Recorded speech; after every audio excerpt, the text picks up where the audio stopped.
Buenas chavales, capítulo número 3 del 4 del podcast de Gibi. Bueno, depende cuando suba esto, porque puede que suba el capítulo 2 3 del podcast antes que este. Así que depende, porque, bueno, aún va a haber otra parte, como ya seguramente puede que sepáis, de resumiendo la película de Ciudadano Kane. Entonces voy a tardar 3 capítulos en explicar una película de 1941. Y bueno, hoy quería hacer un podcast para no aburriros y tener contenido. Un podcast así más de improviso, digamos, un podcast tipo picadillo, ¿no? Mientras se espera, porque bueno, no voy a poner prácticamente ninguna foto, a menos que sea una foto random. Entonces, pues bueno, voy a hacer un podcast aquí rapidito. ¿Por qué? Porque me estoy viciando a hacer podcast, la verdad. Es muy entretenido y así puedo, en vez de las cosas que ando pensando todo el rato sin contárselas a nadie, que la escuchen personas las cuales les importa absolutamente poco y nada lo que estoy a decir. Bueno, otra vez estamos aquí nuevamente en la Sierra Siberiana porque hace un frío que ni Dios, la Virgen Santísima del Carmen. Yo creo que no vivo en España. Yo creo que vivo en Groenlandia y estoy aquí pasando frío. Pero ojalá vivir en Groenlandia, porque así podría ver por una semana, aunque sea, porque la Liga de Groenlandia solo dura una semana, poder ver la Liga Groenlandesa, en la que solo juegan 7 equipos. Y está el gran Ovis 64, el mejor equipo de toda la historia de Groenlandia, que ha ganado los últimos, si no me equivoco, 7 campeonatos nacionales de Groenlandia. Bueno, sí, nacionales. Groenlandia no es un país, es un territorio perteneciente a Dinamarca, pero vosotros ya me entendéis.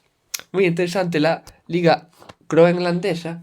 Y bueno, hacía tanto frío que dije, va, voy a encender la calefacción porque no tengo en mi otra habitación calefacción. Esta es la habitación en la que me pongo a estudiar, pero ahora me estoy poniendo a hacer un podcast y después tengo que acabar la autobiografía de Chris. Pero después sí que voy a estudiar, chavales, después sí que voy a estudiar. Después me pregunto por qué saco tan malas notas, normal. Y bueno, me puse a poner la calefacción, pero empecé a ver que la calefacción no funcionaba. Y dije yo, me voy a morir de frío. Y pensé que podía ser porque el cable no estaba bien puesto. Entonces dije, bueno, voy a poner bien el cable, pongo el cable, y como no sé que no va y le tengo que rumbar fuerte, decidí hacer la cosa más inteligente posible. Empezar a repetirle tremendas patadas para que funcionase. Hasta que después volví en mí y decidí usar la razón humana para darme cuenta que no le había pulsado el botón de encender la calefacción. Entonces me di cuenta del grave error que estaba acometiendo y lo estúpido que había sido en ese momento. Y bueno, chavales, hoy es un día en el que me estoy dando cuenta de que improvisar podcast no es lo mío porque me estoy quedando sin nada que contar. Pero aprovechando que después voy a leer la autobiografía de Johan Cruyff, quería comentaros una cosa muy interesante que me he encontrado en el último capítulo de Johan Cruyff, que es la importancia que le da Johan Cruyff a la fomentación del deporte en el campo académico, porque es verdad, señores, en España no le damos importancia al fútbol en los institutos. Y el fútbol es muy importante que se fomente desde el plano estudiantil, porque, como decía Sócrates, para ser una persona sana hay que estar entrenados en cuerpo y mente. O como decía el maestro Roshi, hay que jugar, hay que entrenar, hay que dormir y hay que jugar. O algo así era, no me acuerdo exactamente, algo así era. Y entonces, bueno, yo me acuerdo de una experiencia personal, que es que antes, cuando me empezó a gustar el fútbol, que me empezó a gustar el fútbol, ya os lo conté a varios de vosotros, pero me empezó a gustar hace bastante tarde, porque era ya cuando yo tenía 10 años, bueno, a los 9 casi 10 que bueno, hay gente que ya le gusta más de pequeño, pero bueno, yo cuando empecé no acabé, cuando empecé fue todo en ascenso, fue como el Depor, que va a ascender. Chaval, va a ascender el Deportivo. Sí, si al final lo pasa, anulo Mufa, chavales. Eh, y bueno, yo jugaba con unos chavales y nosotros jugábamos todos los días, ahí una pachanga, ahí era acabar el recreo y íbamos ahí a jugar a una pachanga, jugábamos contra unas chavalas, siempre ganábamos de goleada, a veces jugábamos nosotros solos, que era más divertido porque no había tanto conflicto, pero jugábamos contra las chavalas y era un partido reñido. En verdad no, porque éramos nosotros 5 o 6 contra 488 chavalas. siempre ganábamos de goleada, cabe resaltar. Y eso que yo no aportaba nada, de hecho era muy malo con la pelota. Pero bueno, marcaba a veces, muy pocas. Prácticamente tenían que dejarme la portería vacía. Pero bueno. Y resulta que un día, en, en mi, en mi colegio, llegó un nuevo profesor de educación física. Había chavales que se peleaban mucho por la pelota. Yo nunca me llegué a enterar del todo del asunto, pero resulta que en los otros campos, nosotros ni siquiera jugábamos en el campo, jugábamos ahí en un espacio de césped. Lo típico, dos árboles ya es una portería, chavales. Una chaqueta, un poste y mal puesto y tienes el campo de fútbol. Qué bonito que es el fútbol, chavales. En pocos sitios se puede decir eso. Y bueno, teníamos ahí nuestro campito de fútbol, pero otros chavales tenían otra pista, la pista roja, la pista negra, o no me acuerdo ya cómo se llama. Y bueno, había chavales que se peleaban ahí con la pelota y dijo el profesor, bueno, ahora a partir de ahora el fútbol está prohibido. ¿Cómo puedes prohibir el fútbol? Ni el pintor austriaco, por si acaso me banean. Ah, ni Hitler, hostias. Ni Hitler. Ni Hitler a tomar por saco. Aquí no hay sin miedo al éxito, chavales. Si me banean el vídeo o el canal, da igual. Ni Hitler prohibió esas cosas. Vas a venir a prohibirme eso. De hecho, Hitler era un gran fanático del fútbol hasta cierto punto porque él lo consideraba muy importante a la hora de mover masas. Y de hecho, él era fanático del Schalke 04. Y otro día podemos hablar de la importancia del nazismo en el fútbol alemán en la década de los años 30 y 40. Pero no es el caso que estamos aquí haciendo. Y resulta que ese profesor prohibió el fútbol y añadió un nuevo formato en el que cada curso jugaba un partido a la semana.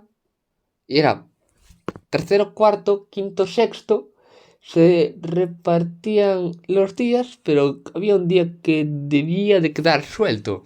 Y a mí creo que el primer año que tocó eso, sí, el primer año que tocó eso creo que fue en sexto, sí, fue en sexto. Y la verdad es que era una mierda porque éramos un montón de chavales, por ejemplo, en sexto, en primero no eran tantos y le quitaba esencia al fútbol. Ver, porque entre tantos chavales al final no acabas tocando la pelota, no acabas llegando, no acaban pasando esas esencias mágicas del fútbol.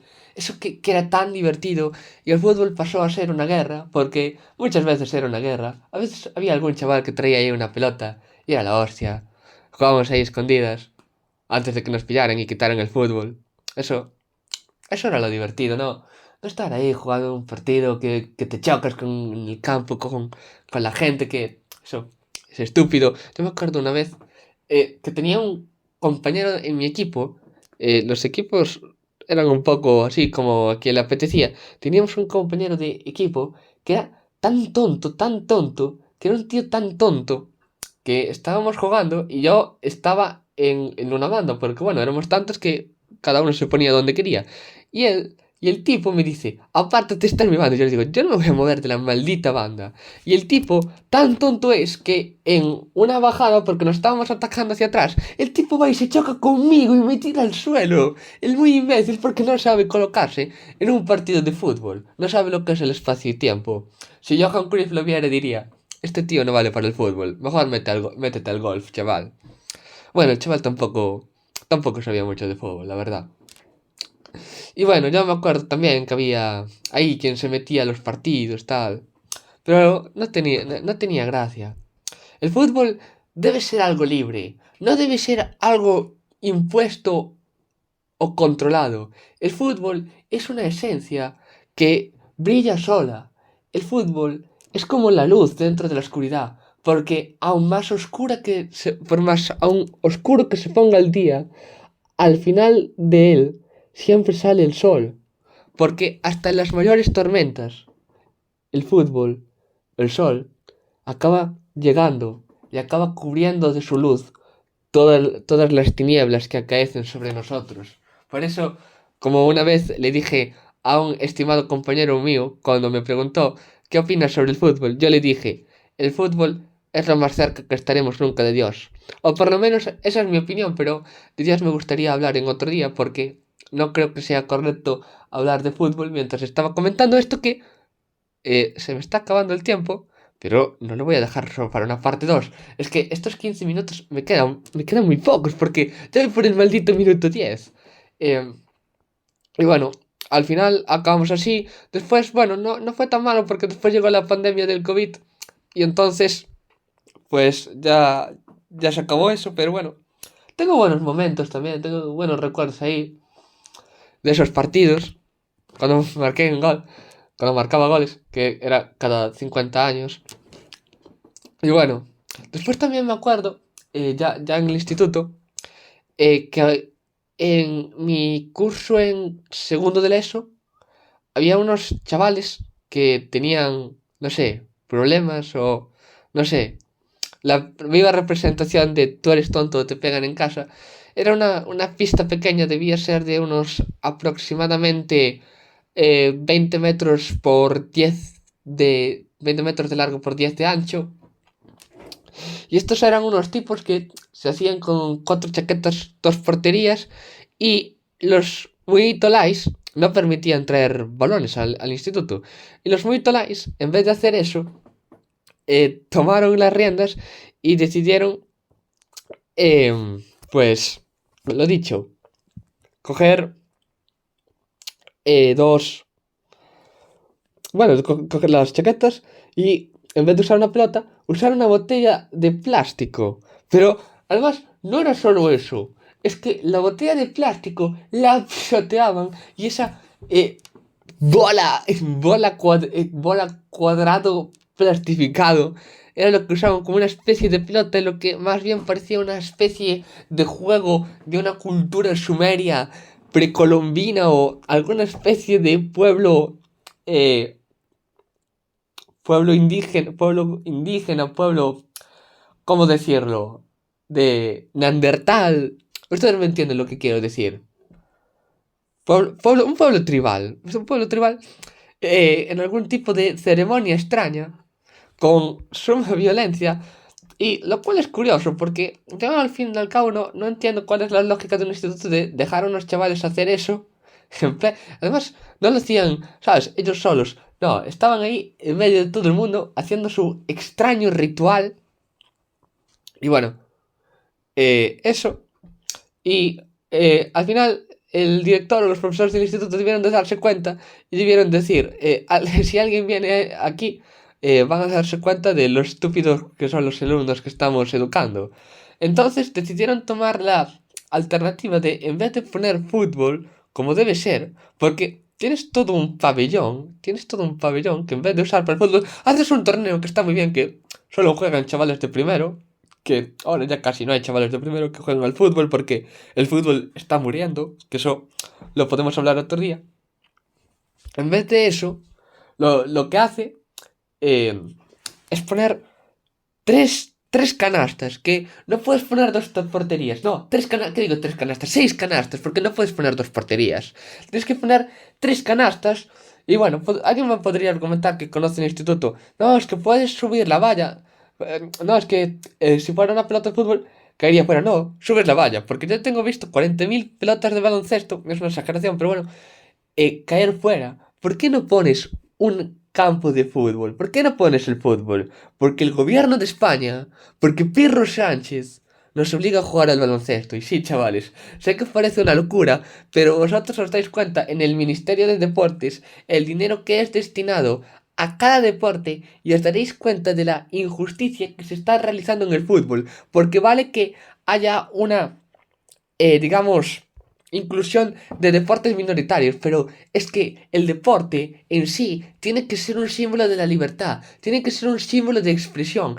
¿Y qué menos expresión puede ser que obligarle a una persona a practicar un deporte del cual no es aficionado? ¿O acaso el oyente no se encontraría en una situación de em, injusticia al encontrarse, por ejemplo, en el caso de que tuviese que practicar hípica sin ser él un fanático o tener la más mínima ilusión por practicar la hípica? Yo por lo menos me encontraría en una situación de suma molestia por tener que practicar esto, porque si acaso el deporte que más representa a España no es eh, la tauromaquia, ser torero, los toros.